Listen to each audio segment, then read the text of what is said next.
행정개혁시민연합 상임집행위원장 맡고 계시죠. 한성대 행정학과 이창원 교수입니다. 교수님 안녕하십니까?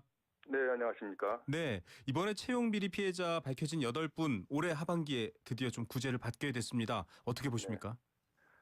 예, 그 말씀드리기 앞서서 이 취업이라는 것이 지금 거리에는 취업만 한다면은 영원이라도 팔겠다고 하는 젊은이들로 넘쳐나고 있고요. 그렇죠, 힘들죠. 네. 또 최고의 뇌물이 취업이라는 얘기까지 있는 상황에서 네. 그러다 보니까는 많은 분들이 이 취업 비리, 인사 비리에 연루돼 있고 이번에 그 중요한 것은 첫 번째 피해자 구제가 이루어졌다는 것이죠. 네. 그리고 이제 지금 최소한 채용 비리 그 피해자가 네. 100여 명으로 지금 추산되고 있기 때문에 네네. 지금 사회자께서 말씀하신 것처럼 이러한 조치가 효과적으로 이루어지기 위해서는 어떠한 절차가 필요한지에 대한 사회적 공감대가 이루어져야 할 것으로 생각합니다. 네, 사회적 합의, 토대 위에서 좀 제대로 돼야 된다 이런 말씀이신데 앞서 말씀해 주셨지만 정말 이 최고의 뇌물은 취업이다. 정말 많은 분들이 인정하고 싶지 않지만 정말 있었던 일들인데요. 자, 피해자 구제가 적극적으로 이루어지려면 결국 물론 이제 공공부문이긴 합니다만 정부가 좀 나서야 된다 이렇게 봐야 될까요? 어떻습니까? 이번에 사실은 작년 10월에 문재인 대통령께서 그 공공기관 채용 비리 근절 지시를 했고 네. 또 그렇기 때문에 이제 각 공공기관에 대한 채용 비리 특별 점검이 있었습니다. 그러다 보니까 금년 1월 29일 날 정부에서 공공기관 채용 비리 특별 점검 후속 조치 및 제도 개선 방안 발표가 있었고 네. 그런 것에 이어서 지금 후속 조치로서 피해자를 특정할 수 있는 경우에 원칙적으로 구제를 한다라는 정부의 방침이 없었다면 네. 과연 이런 일이 이루어질 수 있을까 좀 회의적으로 생각합니다. 예, 이게 이만한 조건이 있었기 때문이다라는 부분이어서 앞서 토대 얘기도 그런 차원에서 해주신 건데 지금 말씀해 주셨던 것처럼 특정된 피해자, 즉 이 사람을 억지로 집어넣으려고 이 사람을 떨어뜨렸다가 나타나야 된다는 건데 그렇습니다. 사실 안 그런 경우가 더 많지 않습니까? 이거 확인을 어떻게 할 수 있을까요? 지금 그 좋은 말씀해 주셨는데요. 일단은 그 특정 짓는다는 것이 그렇게 용이하지 않습니다. 네. 즉 그 채용자 그 선발 순위 같은 것이 그 정해져 있고 네. 그런데 그것의 순서가 부당하게 바뀌었다라는 것이 명백하게 입증이 돼야 될 것이고요. 네네. 그다음에 이번에 그 가스안전공사 사례인데 네. 이것은 이제 특정한 검찰의 그 공소장 및 법원의 확정 판결문이 있었기 때문에 이제 이루어진 건데요. 네. 이제 아까 그 공감대라는 말씀을 드린 것이 그러니까 피해자 구제의 그 기산 그 어떤 시점을 네네. 감사 결과로 할 것이냐, 검찰의 기소로 할 것이냐, 법원의 확정 판결로 할 것이냐에 네네. 대해서는요. 네. 사실 요번에 그 가스안전공사 같은 경우는 1심 법원 판결이 나왔을 때 1월에 나왔는데요. 네네. 검찰과 또 채용 비리의 피고인 양쪽에서 항소를 하지 않았기 때문에 확정이 됐거든요. 네. 그래서 사실상 감사원의 적발 후 지금까지 구제된 기간만 따져도 이게 상당히 빨리 진행된 건데 또 8개월이거든요. 상당히 빨리 진행됐는데 8개월이 걸렸다. 네, 제가 이런 말씀을 드리는 이유는 만일 특정 짓는데 시일이 많이 소요되고 네. 또 감사하는데 걸리고 또 검찰 가서 걸리고 법원의 확정 판결이 1심에서 끝나지 않고 계속 대법까지 간다든지 예를 들어서 그럴 경우에는 이 대부분 대상이 젊은이들이기 때문에요. 그러니까요. 몇 년이 걸릴 수도 있을 텐데. 그렇죠. 그러면 이제 취업을 해야 될 것이고 또 그러다 보면 복잡한 경제적 사정이 엮이기 때문에 맞습니다. 과연 이렇게 하는 것이 최선의 방법인가에 대해서는 뭔가 사회적 합의가 필요하다는 이런 말씀을 드리고 싶습니다. 네, 일반적으로 이 법원의 판결이라는 아주 특정할 수 있는 근거를 대라라는 말에서 어떻게 보면 또 한 번 좌절할 수도 있겠다. 지금 이런 생각까지 들 정도인데요. 네. 그러면서 네. 그러면서 또 한 가지가 뭐냐면 네네.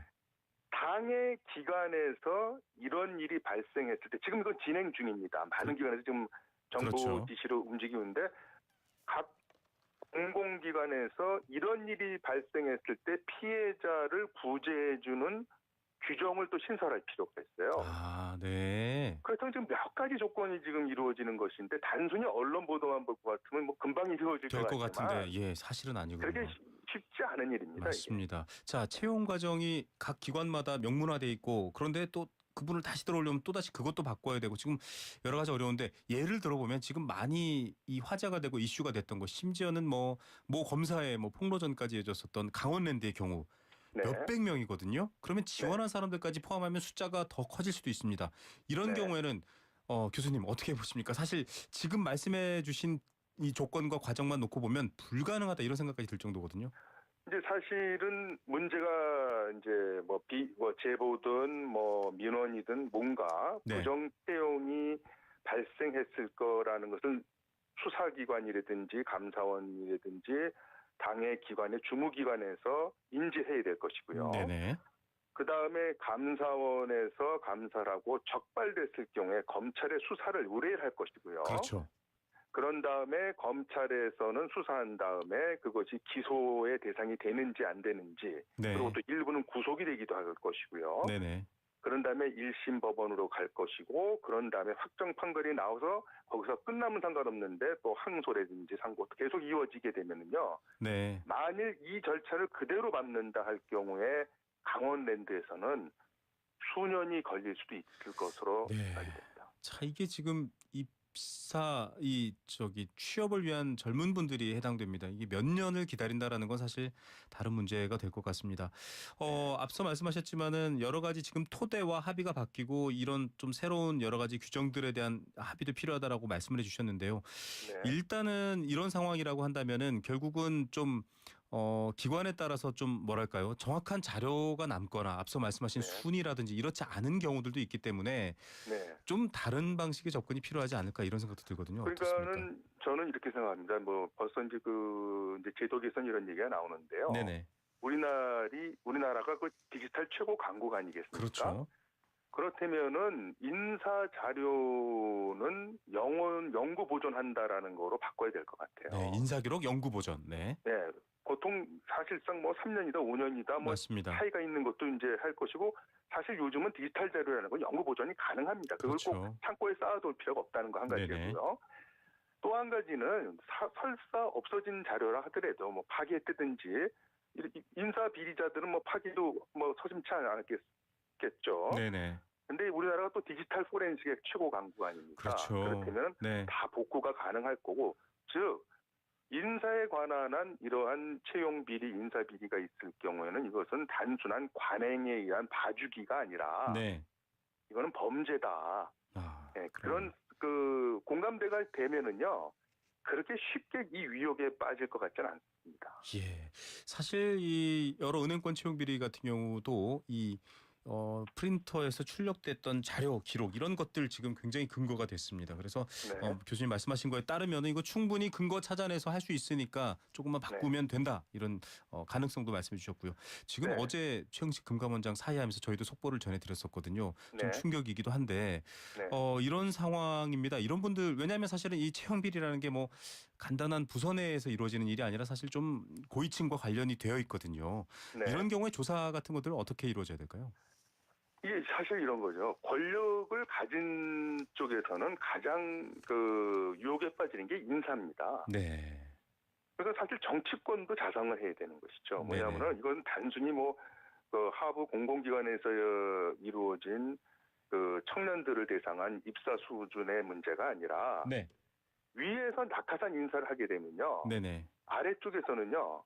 당연히 위에서도 그렇게 하는데 우리가 이렇게 하는 게 뭐가 잘못이냐는 잘못된 행정 문화가 만들어지거든요. 조직 문화가. 뭔가를 또 받으면 보은해야 된다라는 어떤 문화도 생길 수 있고요. 네. 네, 그래서 이 서양 속담에 네. 하인은 주인만큼만 정직하다라는 속담이 있습니다. 네. 좀 그러니까 해석이 위에서 필요합니다만, 예를 들어서 낙하산 인사나 인사 비리나 적절치 않은 인사를 하게 되면요. 네. 정권 말기 되면 더 심해지거든요. 그렇죠. 그렇기 때문에 정치권도 자성하는 기기가 되어야 될 것으로 생각합니다.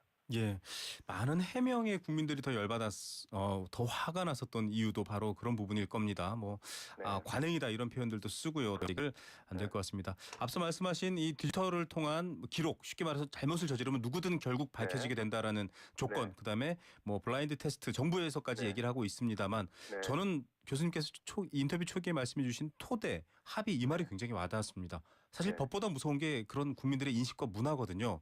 그렇습니다. 어떻게 좀 바뀌어야 될까요? 네. 한 말씀만 더 드리자면요. 네네. 사실 곰팡이나 병균은 햇볕을 제일 무서워하거든요. 네. 여기서 햇볕이라는 게 뭐냐면은 공개입니다. 아, 그래서 네. 모든 인사 자료를 사실 인비 이래 도장 찍어갖고 계속 그거로 사실 자기네들의 이익을 보호하는 경우가 많기 때문에 네네. 인사 자료에 관계되는 그 파트만 삭제하고 모든 인사에 관한 인사 위원회라든지 과정이라든지 모든 전체의 과정을 공개하게 되면요. 네. 그렇게 쉽게 그 유혹에 빠지지 않거든요. 네. 그래서 인사위원회도 외부 인사들을 많이 참여시키고요. 네네. 각 과정마다 외부에서 그야말로 깨알같이 투명하게 살펴볼 수 있으면요. 네. 그게 근본적으로 우리나라 인사 비리, 인사 곰팡이를 제거할 수 있는 척경이 될 거라고 저는 생각합니다. 예, 병은 알리라고 했다 이 말도 떠오릅니다. 저 널리 알리고 공개할수록 이 문제가 해결할 수 있는 길 더 가까워질 것 같습니다. 교수님 오늘 말씀 감사드립니다. 네, 감사합니다. 네, 행정개혁 시민연합 상임집행위원장 맡고 계시죠? 한성대 행정학과 이창원 교수였습니다.